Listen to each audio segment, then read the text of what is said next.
Hi everyone, my name is Lilian, and now near me in co-conscience our little Liza.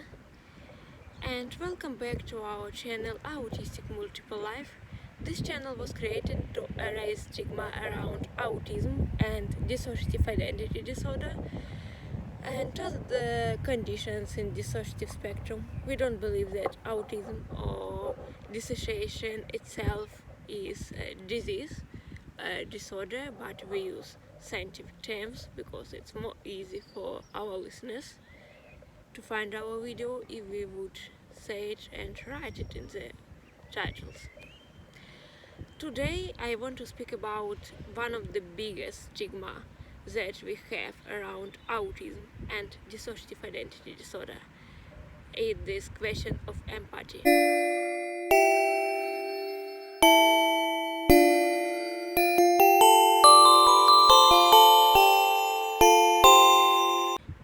What empathy is? Empathy is ability to understand other people feeling, other people's thoughts, to understand it and to feel you. So if someone feels pain and you see this person, you feel pain with him or with them or with her. And if this person happy, you feel happiness for them. Yeah, now it's my son.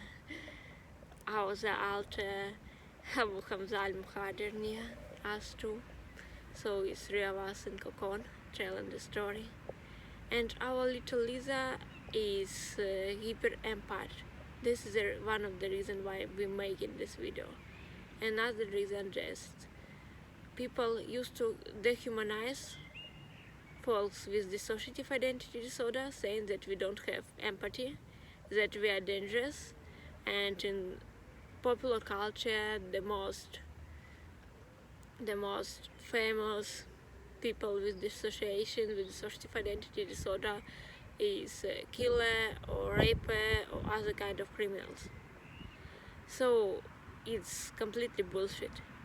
People with dissociative identity disorder more often became victims than criminals, and many alters are hyper-empathic just because dissociative identity disorder is something that we have because of our trauma, of childhood trauma.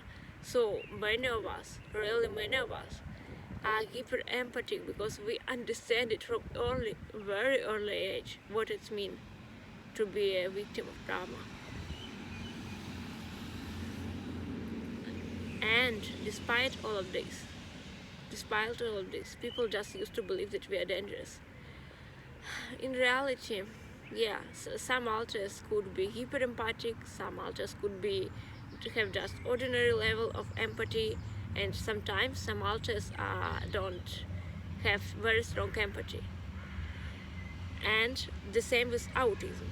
Some autistic persons have a very strong empathy, like our little Liza. She's a hyper empath. She couldn't watch even Disney movies like Little Mermaid or Lion King without feel strong empathy towards the main character. It could be really painful for them, for her, and for all of us after that. And it's not because Liza is 4 years old older. It's just because Liza is Liza. For example, our other 4 years old little in our system, Mowgli, he likes some adventure stuff, some stuff about battles, and it's completely okay. He don't have this strong kind of hyper empathy. But many autistic kids have a hyper empathy, and some autistic kids have not very strong empathy. Like autistic adults, we just learn to deal with this stuff when we became a little older, and most of the time hyper empaths just found out the way to live in this imperfect world with violence. Don't see some stuff, don't to be overwhelmed by them, or just used to some stuff, and people, children who don't have strong empathy, who have very full level of empathy in childhood, just to learn more from, I don't know, mass media, films, books, and started to understand people better. But it's not the main point. The main point is empathy don't have anything to do with dissociative identity disorder or with autism. We just like other people. And the reason why people believe that people with dissociative identity disorder don't have empathy just because we are weird. The reason why people believe that people with autism, autistic people, autistic folks, don't have empathy just because autistic folks don't understand the way how neurotypical people manifest their emotions. Most of the time we don't understand faces, emotion by faces, by voices, but neurotypical people don't understand autistic kind of manifesting emotions too. And what our society think about it? If autistic person don't understand neurotypical way of manifesting emotions, people think that autistic person don't have empathy. But if neurotypical person don't understand autistic way to manifest emotions, people think that autistic people couldn't manifest emotions properly or don't have emotions. So you see this double standard. If neurotypical person don't understand autistic person, this means that autistic person wrong and don't manifest emotion properly. If autistic person don't understand neurotypical person, it's society thinks that autistic person don't have empathy. It's just double standard. It's the question of discrimination. And so all the stuff about autistic people don't have empathy or people with dissociative identity disorder don't have empathy is pure ableism and pure discrimination.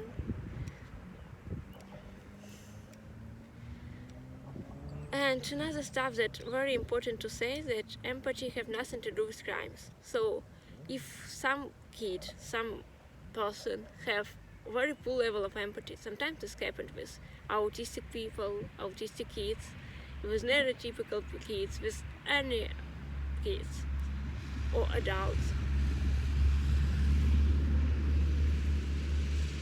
So if person have a very full level of empathy, it's not interesting to him to torture someone, to make someone feel pain, just because you don't understand. If you don't have strong level of empathy, you don't understand that this person feel pain. You don't understand that this person is suffering. So if you want someone to, you couldn't want someone to suffer if you don't understand what it means when someone else suffers. And the same with hyperempathy. If you feel suffering when someone else suffers, you just couldn't make this person suffer because it would be very painful for you. So most abusers, deliberately abusers, most people who like other people to suffer, who like tortures, most this kind of violent people, they don't have a very poor level of empathy or very strong level of empathy. They have just middle ordinary level of empathy. And they like to people to suffer just because of their character, not because of their level of empathy, just because of their some personal traits, not because of level of empathy. And a level of empathy have nothing to do with violence, have nothing to do with criminality, and autism and dissociation have nothing to do with level of empathy, okay? And now I just ask you to watch Liza's part. Liza would tell you what it means to be a hyper-empath when you're part of the system, when you're a kid, when you're an autistic kid, and what you could do to help some autistic kids with deep level of empathy, hyper-empathic kids who are really afraid of violence. And I really hope that you would appreciate her video.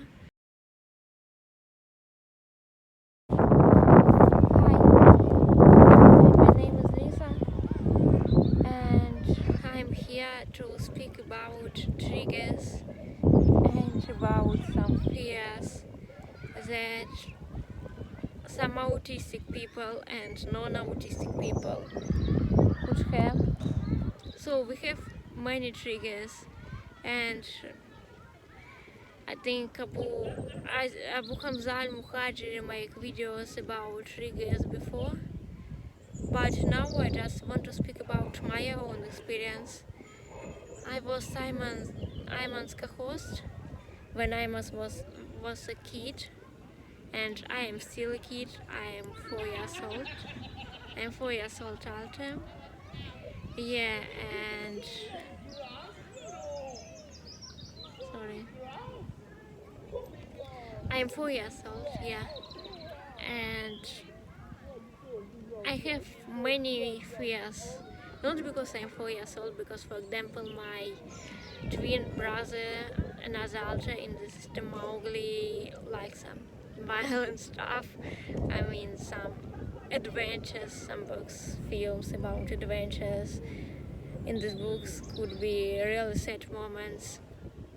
And also I remember bullying more stronger than Mowgli or Ayman. Bullying in kindergarten, bullying in first years in school. So I have more strong triggers for bullying. So it's not just fears. I have some strong triggers and some strong fears. And sometimes it was very difficult to be kid in Ayman's family, because in Ayman's family parents force Ayman to watch movies like Little Mermaid, for example, or Lion King, and these movies were just cartoons, Disney cartoons, was just too scared for us. We literally just couldn't bear some scary or sad moments. It feels like we feel it ourselves. I don't know why people say that autistic kids don't have a strong empathy, because my empathy is too strong. And yeah, when I watch something like this, it's just like I live it, like it happened with me. And when, for example, Ayman's parents force Ayman to watch Little Mermaid, because Ayman need to be like ordinary child, and they need to watch that other little girls, like I'm a non-binary person, I'm a girl. It was very scary, and it was strong derealization for several days. So please, if you have kids, please never ever never show them stuff, never force them to see something, to watch some movies, to read some books that really scared for them. Our Ayman parents believe that it's helped them to become stronger, but in reality just made their psychological problems and my psychological problems more strong. And even now when I started to front, it was just, sorry for this noise, but even now when I started to front, it feels just like sometimes it's so painful when someone writes for us something about violence or something like this. And triggers really helpful, not just for real triggers, but triggers could be really helpful even for some fears, some phobias. For example, if we knew that in some books it would be something about the death of the animal, because I'm really afraid of death of the animal, I wouldn't be near front when someone read this book, or we wouldn't read this book even if this book seems interesting. For example, 1 minute. For example, I really like the Glenn Wilson book, but in this book, in one section, Wilson write some terrible for me stuff. They write that it was real stories about real after stories about animals that they have, and sometimes animals that they lost. In one story, after Dust was in this after section, after Dust jokes about the death of his cat, and tried that his cat was terrible and it was his daughter cat, and he was so happy when this cat died. And for us it was terrible. It was like, I don't know, for many people when they see that someone enjoy mass murder, maybe it was something like this. And I just couldn't read this book for months, and I continued to read it from this moment. And everything else was fine in this book. Many stuff was fine. Some stuff was very sad. But if we knew that this section would be, we wouldn't read the book or wouldn't read this section. Despite that, for example, I like Jacqueline Wilson's book. And other stuff that's important. Sometimes people think that children's cartoons or children's books, fairy tales, are just something not triggering, not scary, not sad. No. For me, for example, if in some cartoon character's father or mother died, it's like, it's something really sad. And for me, for example, some ordinary dramas without death, in fairy tales or in children's books, it could be mass destruction. It could be some terrible scene like decapitated the enemy. It could be battles. Yeah, it's right, it's like something not realistic, but my brain made it realistic. And so for me it's really better when, for example, some books like Shopaholics or some Jacqueline Wilson's books about children's life, like, I don't know, Sleepover, Double Act, Secrets. It could be more dramatic, like Secrets, Jacqueline Wilson's Secrets, but it's not so scary, for example, like Harry Potter. Yeah, I'm really weird in the system because could watch even Islamic State's video. I don't know how they manage it, and it's okay for them, but not for me. So first, in system it could be different attitude toward violence, and not just attitude. Sometimes you could see that violence, think and understand that violence is bad, but you could manage with this information. I couldn't. So it could be different capability to manage with violence. It's first. Second, if your autistic kids, many autistic kids, and autistic adults that we knew that have this strong empathy and strong feelings towards some violent stuff, not all but many, and it's just stereotype that autistic people couldn't be triggered by that. It's a very wrong stereotype. And third, please, if you have kid who are scared of this stuff, or if you have adult friend or relative, please don't put them to see or read something scary or something triggered.